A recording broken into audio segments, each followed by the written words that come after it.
As I sat in Hanoi Airport Lounge last Thursday evening, waiting for a long-delayed Cathay Dragon flight home to Hong Kong and preparing myself for a very late night, an elderly but intrepid-looking American couple sat down next to me. As can only happen with Americans, I within minutes knew their life story, all about their just-finished holiday through Indochina, all details of their grandchildren, and more than I would ever have cared to know about their home in Clearwater, Miami.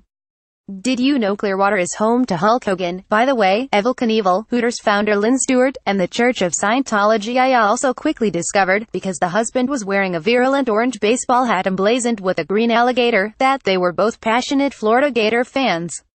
This illustrious American football team, based at the University of Florida's Ben Hill Griffin Stadium in Gainesville, has been on miserable form of late, I learned, hardly surprising in the age of Trump, since the popular name for Ben Hill Griffin Stadium is the Swamp. Not auspicious. I ventured into the Trump subject with trepidation, because just as Brexit in the UK has torn families asunder, so has the past 12 months in American politics. These two were passionate Democrats, and once they knew I was British and not American, spared no adjectives to describe their stress over the past year. Needless to say, I expressed some sympathy. In the past week I had witnessed a totally tin-eared Donald Trump on a podium at the Da Nang Asia-Pacific Economic Cooperation Forum APEC leaders meeting, hectoring the Vietnamese and other APEC members for having bilateral trade surpluses with the U.S., and providing vignettes about China's long history of oppression and interference in the country. Does he have no recollection of the rather recent U.S. interference in Vietnam? The initial invasion in 1965 was on the nearby Da Nang beach, if I remember correctly. Does he have no sensitivity to the inappropriateness of his America First message in a country that was almost bombed back into the Stone Age 5 decades ago, but which has used multilateral trade engagement with the outside world to pull itself back to be one of Asia's most impressive liberalizing role models? Focus on what you can control. Be a good person every day. Vote, read, treat one another kindly, follow the law, don't tweet nasty stuff. Michelle Obama, speaking at the Bushnell Center for the Performing Arts in Hartford, Connecticut. From joining APEC 1998, Vietnam's GDP has grown from $27 billion to $202 billion, averaging growth of more than 6% a year. And yes, exports have surged almost 14-fold to $177 billion last year, but imports have surged in similar measure, to $174 billion, leaving merchandise trade in almost perfect balance. If there were ever an example of the xenophobic economic illiteracy of Trump's zero-sum view of the world as a bundle of bilateral trade balances, Vietnam surely provides it. Vietnam is a poster child for the net benefits of globalization and commitment to free and open trade and investment. It would in normal times be applauded by the U.S. for its willingness to open up and engage.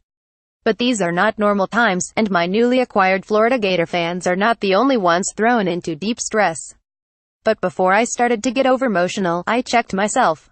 That night, Thursday, November 16th, was the UN International Day of Tolerance.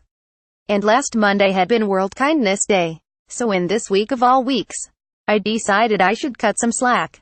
After all, in the UK, in deference to Kindness Day, people handed out 10,000 free chocolate bars at London train stations. In Singapore they handed out 30,000 flowers, and on Bondi Beach in Australia there had been an enormous kindness hug.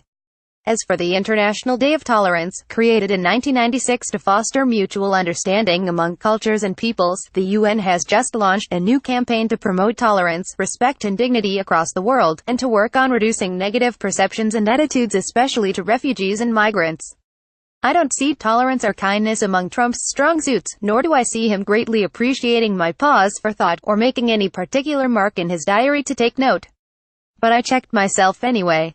Perhaps I was influenced by former U.S. First Lady Michelle Obama, speaking at the Bushnell Center for the Performing Arts in Hartford, Connecticut, where she offered some interesting suggestions on how to survive chaotic times.